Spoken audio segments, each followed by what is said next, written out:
and thank you all for coming or listening in. So yes, the title. Oh yeah, thanks. Because yeah, much better, right? Yeah. Okay, so there's the title: improving, reconnaissance, SCAT reconnaissance using pretty much drones. But but first off, I'm going to give some history, okay? I'm going to talk about a lot of those former research projects that kind of built upon each other and got me to here. And I'm pretty raspy today, so just bear with me, all right? Okay, so here's the list of all the research projects I've done since I came to OSPR. Now, it wasn't as soon as I got in the door. As soon as I got in the door, I was bugging the heck out of people, right? But I didn't really get funding. I came in '93, so it took 9 years or so. But I was pretty fortunate. I hit the big time in 2004, and it continues all the way on, well, to now. I don't have that one up here, but it was a combination. OSPR, SSEP, and then the agency formerly known as the U.S. Minerals Management Service, okay? So I want to thank the scientific staff here, the people that ran the SSEP program, Julie, Randy Emai, who was my supervisor, manager, colleague for many years, Tom, and the various administrators that we've had over the years who all supported me, okay? And all of these reports, the resulting reports, are all available online, right? The OSPR ones are on our homepage. You just dive down into science. And the MMS ones, you have to go to the BESI homepage and look under their research, or just type my name in and you'll see it. Okay, so just a little bit on high-level science here. What we're dealing with, the electromagnetic spectrum. This would be visible when our eyes see. The projects I worked on, we kind of went out into the infrared and then all the way out into the microwave radar. And the one I'm currently at, we're going to get down into the UV. So there's just another colorful look, right? This is what your eyes see. So we're going to dip into ultraviolet, infrared, and I'll just mention radar.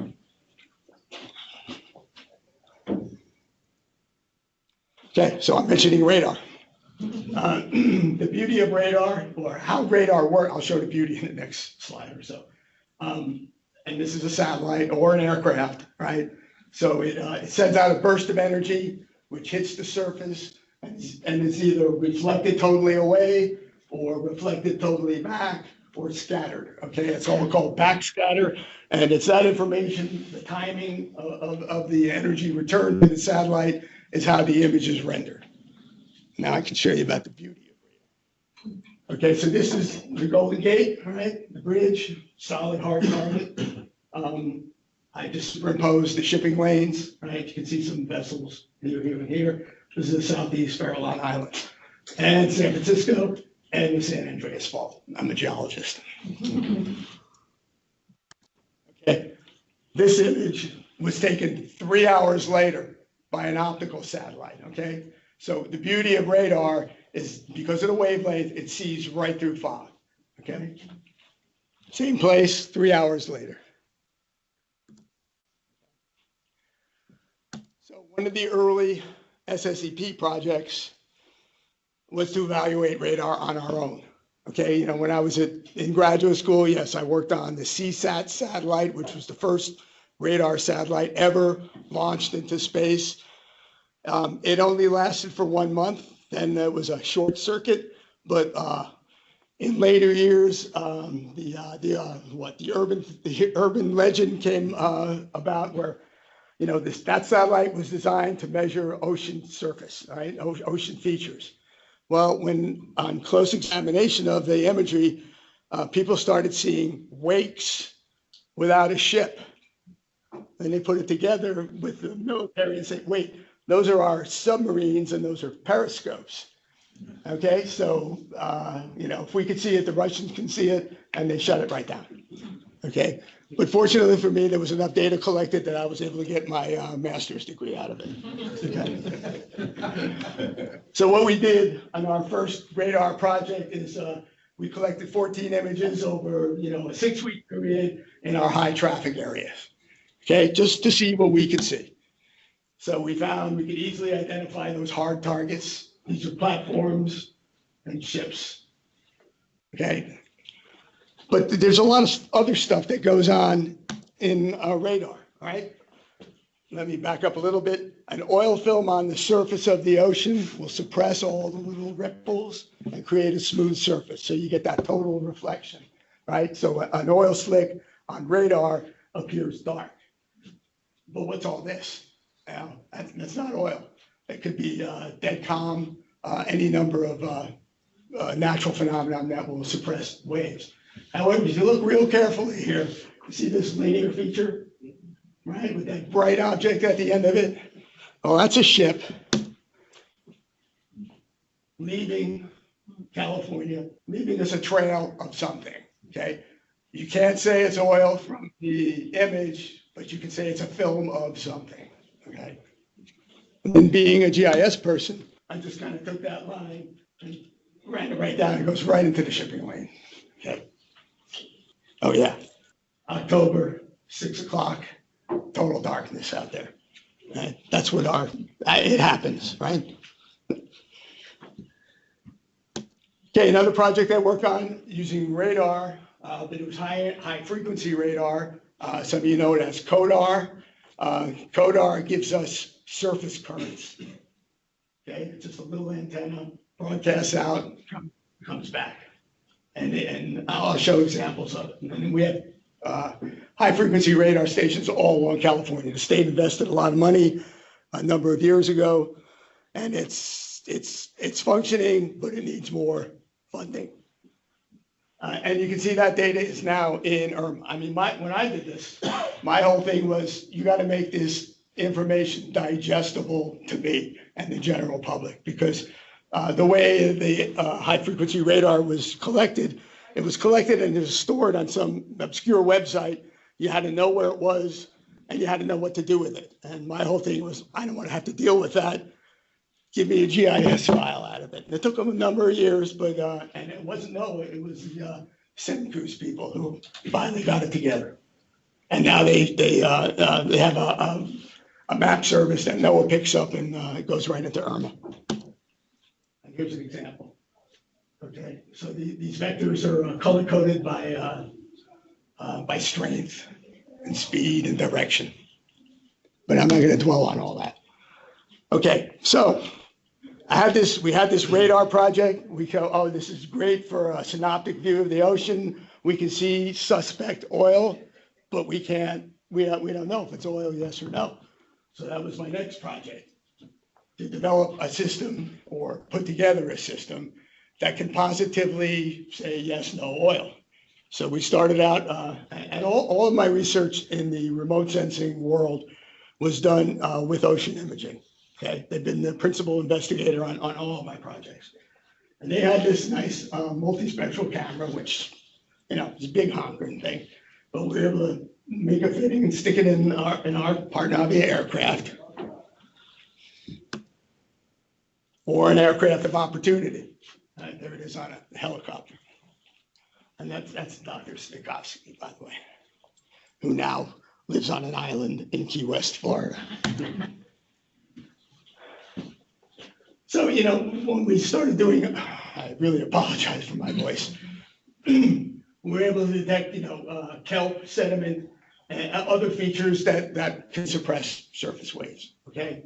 The only problem we really had was sun glint, and that's just the reflection of the sun off the ocean. When we started really breaking it down and looking at the different wavelengths within that, these slicks took on different appearances, right? So we, took a big leap and said, maybe it's related to thickness, right? And that was the $64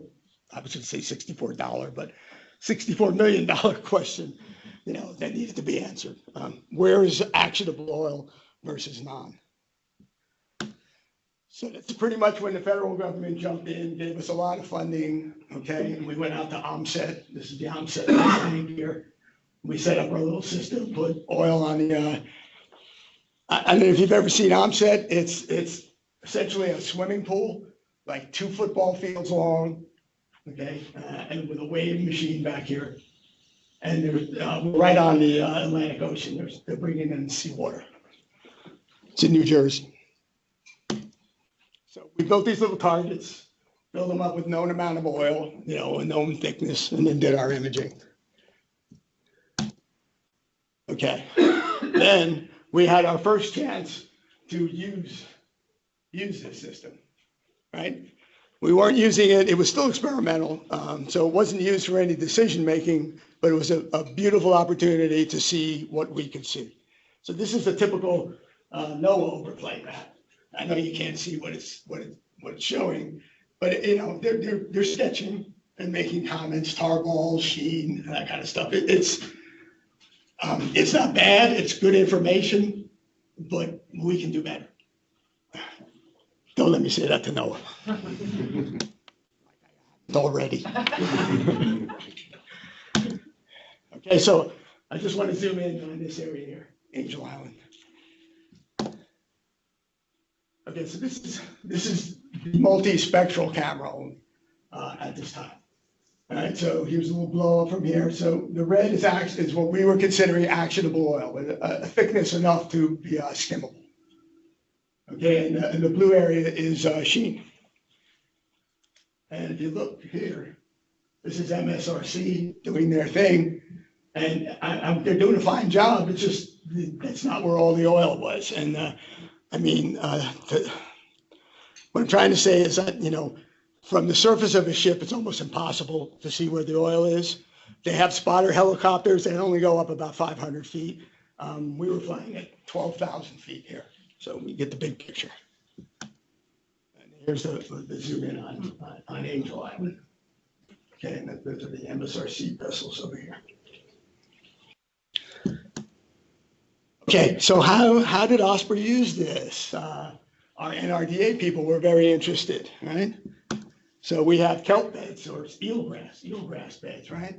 So we're able to take the GIS layer and overlay it with the remote sensing data, okay? And I'm really not sure what came out of that, but it was useful at the time, I guess. So that was our thing, mapping spills better and faster, right?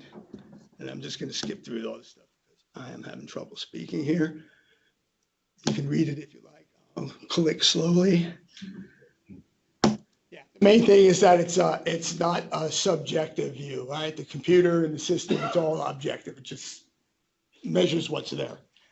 We're not depending on a spotter or even NOAA-trained observers. If you put 2 of them up there, they're going to be slightly different because our eyes are different, you know, our brains are different, whatever. Right, and my thing always is that we need this. Whatever we create, whatever data we collect, has got to be in a GIS format. Otherwise, I don't want it, right? Because I don't have to sit there and figure out how to manipulate it to get it into the I want the contractor or whatever, or the system to do that for me. That's my selfishness. All right, so there's some pictures from the oh, okay, I know why I stuck this in here. This is thermal imagery. Okay, so along our next step was to add another camera. Right? So we added, here it is. We added a thermal camera. Right, so this is our original 4-channel multispectral, and we had another thermal. Okay, so we had an opportunity to use that in 2008. Platform A had a spill. It was produced fluids or something they called it, and there's a lot of things that were neat about this. First of all, the estimate of what was released, right? It was a figure like this, okay? Well, we flew it, and just taking the most minimal thickness that we could come up with and the area, it was more than twice as much as this much, okay? So, you know, always take that estimate as an estimate with a big grain of salt. But what was neat about this is these are those CODAR vectors, the high frequency radar. And it was a very calm day. So the oil was just kind of sitting there and floating along. This outline here was where was the initial response. It was, I think, Chris Graff in a fishing game plane just flying around, right? And this was like 3 hours later, and you can see it just drifted, but following these high frequency radar contours. So this is actually a very valuable tool, the vectors, besides the remote sensing. So I guess the way we use this is we kept flying until we couldn't see anything else. And then we see anything, no more recoverable oil, that's it, end of offshore operations. Here's a field picture. This is from platform A. You can see they're doing their skimming thing. Good. All right. And here's some remote sensing imagery that we collected then. So this is the multispectral, and this is the thermal. So the multispectral is really good for seeing sheen. Okay. The thermal is really good for thick oil. Right. So we kind of gave up on saying, oh, it's 0.5 millimeter or 0.006 millimeter. I think we just got to the point where we just want to know actionable, non-actionable. That's what people wanted to know during the response. They didn't care the thickness or all. And we can get that after the fact. Okay, so here's some skimming going on, and there they are right there, right around the thick oil.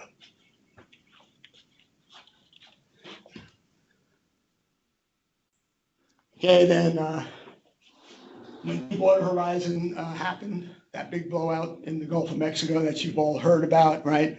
So NOAA invited us to go down there and use the system.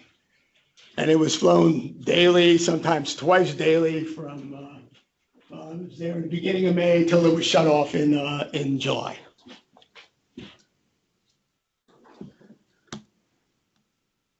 And again, everything is a GIS product from as far as I'm concerned. So this is IRMA. It's actually the Gulf of Mexico IRMA, and there's some of our data just right in. And some more stuff we did there. And more stuff we did there. And more stuff we did there. What I'm showing here, this is, I don't know if you know the Gulf Coast, but it's not a coastline. It's not a solid coastline like we have in California. They have hundreds, maybe thousands of islands that come and go. So that was my first problem. Oh, I need a shoreline. Well, there was no shoreline. Okay. But anyway, what I'm showing here is oil entrained in these, I don't know what the vegetation is, so you people can tell me. And then here it is in the thermal. And I'll show you the vegetation. So this is what it actually looked like. Okay, this is the same day. Same day, same place. I was in a good position. I was able to coordinate SCAT with remote sensing missions. Bruce, you were there. You may remember that, yeah. I had a lot of fun in the Gulf of Mexico. I was working for the planning chief, and he had me evaluating all the remote sensing data that was being collected. So there's all kinds of speculative data that people were collecting. And he had me look at it, and it was like, oh, this is really cool, but it's an academic experiment. This is good, that kind of thing. And I was loving life there. Some more shoreline pictures. So who knows what this is? Because I don't know. Some kind of grass. Okay, so when we were done with those multitudes of projects, Ocean Imaging themselves took it further, compressed it down, put it in a nice handy package, and they now lease it to MSRC. So one of these sensors is on each coast, Atlantic, Pacific, and Gulf. So if we have a spill here in California, MSRC can do the survey for us. However, they have a different, they do it to direct their assets, right? They go for the actionable and non-actionable. If we want transects, we have the ability to call Ocean Imaging directly, and they'll bring another system out here. They have an exclusive contract with MSRC, but since it was developed with OSPR, we're like the only ones that can call them directly. Otherwise, you have to go through MSRC. And, So one of the things I did, and I'm deviating here, is I put together this decision matrix for our field people. What remote sensing systems are appropriate for the various types of spill we have here. So, right, a small spill in a small marina, you don't really need remote sensing. Something like Costco, Busan, you got to follow the colored arrows here. I'm talking about the HF radar, get those current vectors, right? Then the ocean imaging system, and fly it daily, right? And Refugio, follow it, radar, then consider bringing in other assets. Canadians have this beautiful aircraft that has radar in it. So it's not satellite, but it's airborne. And with airborne, you can go anywhere you want. Satellite, you're at the mercy of where it is, right? Aircraft will go anywhere. And then a big blowout, that's where we go to the satellites. And on the backside of that, I just have all the info where you get that stuff. So I went around to all the FRTs and I gave this out to them, and it's probably in a folder somewhere in their drawers. Okay, I think I brought us up to where my title was. Again, I'm working with ocean imaging. We have outside interest, Exxon. I spoke with them in our last technology workshop, and they kind of got excited and contributed some money to the project, which I greatly appreciated because we were a little short on cash. MSRC is interested for their own selfish reasons because they want to, market it and sell it. And we've got a subcontractor on this project who is right now assembling this drone. So we don't have it here yet, the system I'm working on. And let me show you what I'm talking about. Okay. So the system I'm working on now, multispectral and thermal, just like the original system. But I'm adding an ultraviolet camera, right? And here's why. On oil on water, there's always going to be a temperature differential, either warmer or colder. This is, a real short time where they're in equilibrium. And we did that. We did testing at OSPR. We stayed there, well into the night, and we saw. But oil has it emits ultraviolet fluorescence, right? On shore, and I'll show examples. There's all kinds of reasons for things to be warm. Black soil, mussels on the shoreline. You'll see inland, there's a glare from the sun. But this should be able to tell us oil, yes, no. I hope. Okay, see those fingers there? Otherwise, Tom wasted a lot of money. Ooh, what did I do? How did that get there?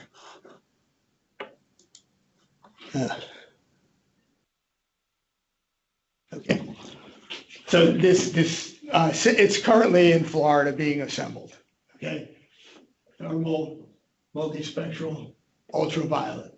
It's a much larger drone, probably 2.5 feet around.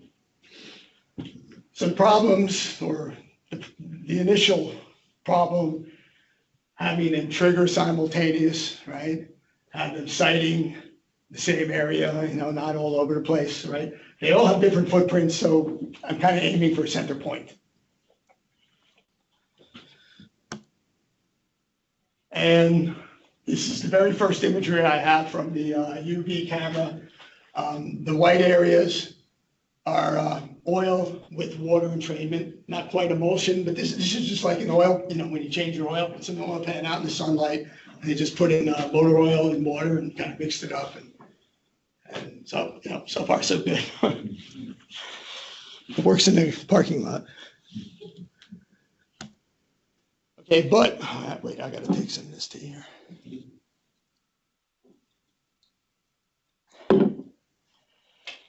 But I had an opportunity this past summer to go down to the Simrick oil field about 30 miles west of Bakersfield, where they had a tremendous blowout. They call them surface expressions.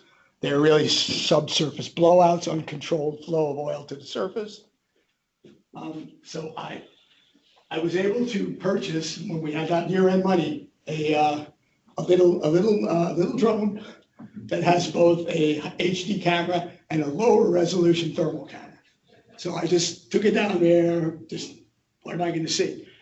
I flew this at solar noon just to avoid shadows and to make sure the oil was as hot as it can be, and no surprises, oil, not oil. See this? These are craters too, older craters. You can see the staining. Oh, there you go. Right? Yeah. However, if you look, okay,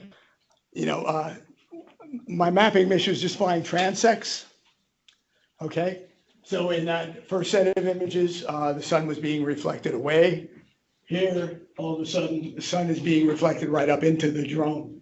Right? Here's the oil there. But what happened here? I mean, there's no oil there, but you have this very light tan super reflector. Okay, so that's why I want to add the ultraviolet camera. Okay, because thermal it's not foolproof. Again, no oil, yet super bright.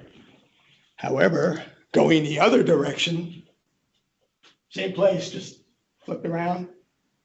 Now it's nice and calm. And what you see here, these bright spots, these are their steam pipes. It's a cyclic steam injection, and they're insulated except for here, where their valves are. That's what you're seeing there. It's neat. This drone was like designed for people inspecting roofs and stuff like that. Where's the heat loss? So the camera, the newer camera, this whole drone costs $3,500. That thermal camera for the research drone was $14,000. Okay, so hopefully it's going to be a big difference, not just in price. Okay, so this is for overall, situational awareness. I flew these transect, well, actually they were this way. And this is a mosaic created from about 600 or 700 images. Okay, so I was flying with 75% overlap, all sides. And to process the data, and I might have a slide that says this, but the data is pretty much available immediately because it's just an SD card. You can stick that right in your computer. But to use a drone to map is the software I've been using. To get this mosaic, a quick look or a low resolution took about 2 hours. And to get the high resolution image, full resolution, that was a 10-hour processing job, okay? That was an overnight thing. And I didn't charge my time for all of that processing. Okay, and then with that drone to map software, you can also do this 3D rendering, which is, I think, totally cool. These color contours are about 10 meters of elevation. So I think we were flying from up here, and our flight elevation was 125 feet above here, so it's more like 200 feet above the channel. This is much later in time. The oil has already been cleaned up, but you can see, the temporary dikes they put in, the permanent berm, stuff like that. I thought it was cool. However, the environmental unit, that was just me doing my mapping thing, right? Environmental unit was using drones to inspect these things, all the little burrows, right? All these little rat holes or whatever they are. And they were actually, Diana Grosso and Roy Kim were the two pilots doing that. And Roy, my main man, he was ready to he just flew right. He scared me, okay? I mean, there was dust welling up and everything, but he got right in there. And these are abandoned.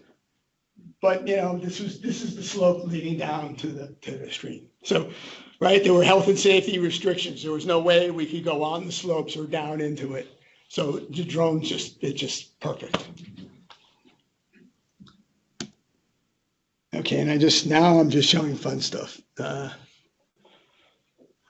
do I do this now? There. So, see that? That's the last surface expression. There was like 6 or 7 in this area leading into this channel. So that's oil, mud, steam, and probably methane coming out of there. Must have smelled great. Yeah, I was pretty far. That's the drone doing it. We were safely up on the hillside. That it? Okay. I think I've got one more. No. There. This one. Okay, this was Roy flying, and he just got right down in there looking for wildlife. What got stuck in there? These are dragonflies. I mean, they're bugs, but we do care, sort of.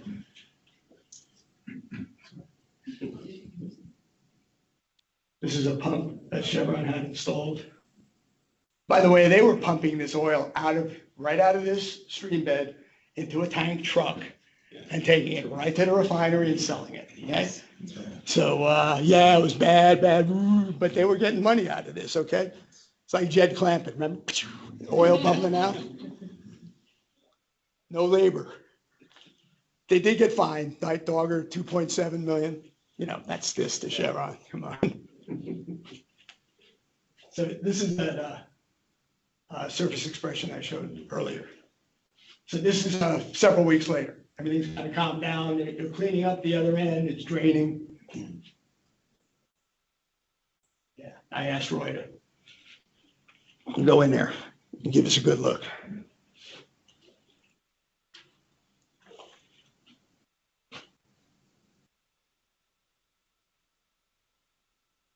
Yeah, so this is drilling fluids. Bentonite mud is what they use.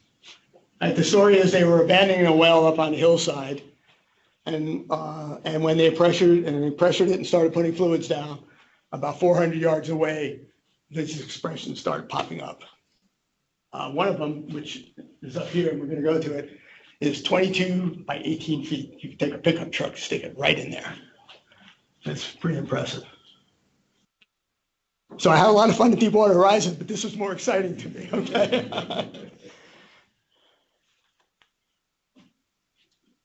See the bathtub ring, they've already drained it down, and we're down to the mud and whatever. So what they did is they came in with an excavator, right? And they put in a coagulant. It's kind of like the stuff in baby diapers or adult diapers. It absorbs fluids, right? And they mixed it up thick enough that they could scoop it out, put it in a truck, and haul it off to a dump. So the big craters up here is just a little side thing. Here we go. Little baby crater here. 2218. And I said, Roy, get in there. I have another one that I'm not showing where he actually went right in. This one, he's just kind of hovering over the surface. But, dragonflies. Wildlife, they were like owls, I think, and there's the reflection of the drone. Just a little thing. So there's one on my desk if you want.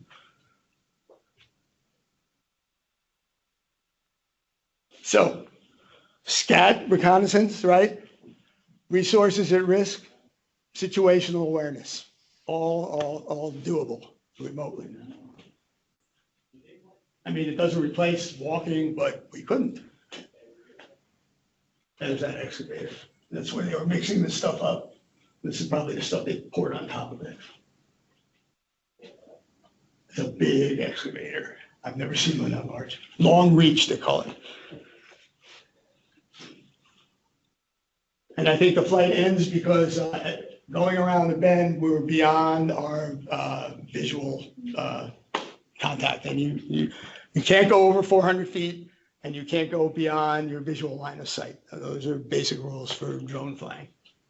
That's your Tom. You can't fly, no, that was cool. You can't fly over people either. I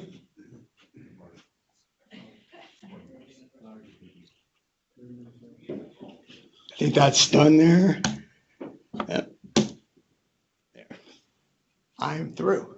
Oh, that's just that it was really active when I first got down there. That's just a telephoto picture of it. Yeah.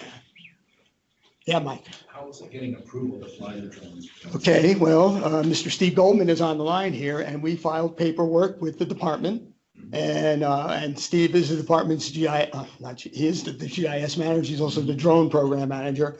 And we filed paperwork and Steve approved it. And then I think we had to refile it because it was good for 30 days. So there's paperwork and procedures beforehand. Now, Steve will expedite things for us for emergency response. Okay?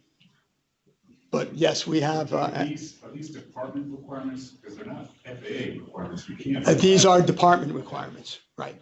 FAA only requires the Part 107 license. The department, we have further requirements, okay? You know, liability, we're a public agency, all that kind of stuff. Yeah, so our this is Steve Goldman. Our requirements go above and beyond the FAA requirements. Thank you, Steve.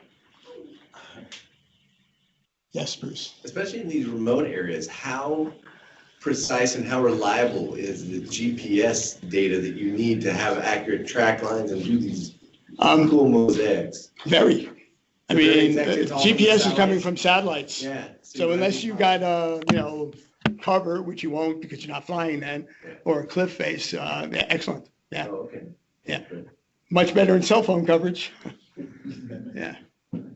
So Judd, how high up was the drone when Roy was flying the drone? Oh, he was just Great images. maybe 4 feet or less, or he just cruising around along the surface. Wow. Yes. Roy's my man. Excellent pilot. It's that millennial thing. He can just sit there and, me, I got to look at it. He's fixed on the tablet. And as Steve did mention, and I will, not only must you be a qualified pilot, but you have to have a qualified visual observer with you. Okay, so there's a 4-hour visual observer class. Okay, and that's our department requirements. Must be a pilot in command and a visual observer. Bruce. What's the planned maiden voyage of this contraption that's being assembled in Florida? Okay, it's being assembled in Florida, then it's going up to Colorado to Ocean Imaging, to their headquarters. They're going to do the initial test flights. Then it's coming out to California, and my plan is to go back down to Kern County. And if I can get into that Simrick field, great. But if I can't, there are natural seeps outside of that field. There was actually the McKittrick tar pits. Who knew? Yeah. And there's when I was there, I have pictures. That will be my test bed for inland. Then I want to go probably in the spring or summer to Refugio and fly along there, because the whole purpose of this project is to go from the shoreline upstream, right? We've got the ocean covered, and we have a spill in the ocean. We're going to use the ocean imaging system. There's no need to get drones out there. Our needs are inland now. So that's the plan. Yeah. Is it capable of picking up submerged and sunken oil as well? Nah, we're just at the surface right now, I'm not thinking about that, but you need a submersible. You got to go down. Coast Guard has done stuff with sonar and things like that. Right. Yeah, I guess this applies more to like coastal areas, not so much inland, but how do those like large groups of like oil birds floating on the surface affect your images? Are you able to pick them up? That's something else I thought about with a higher resolution thermal camera. Can we do bird counts and things like that? I don't know. Laird and I have been talking about starting with maybe sea otters. And then I thought, all that insulation, we won't see anything. But he assured me there is a temperature difference between their fur and the ocean. So yes, they're NRDA or, the wildlife ops, sure. We just got to get rolling here. What kind of flight times do you get carrying that payload? Good. With 3 different sensors. Well, hopefully 25 minutes.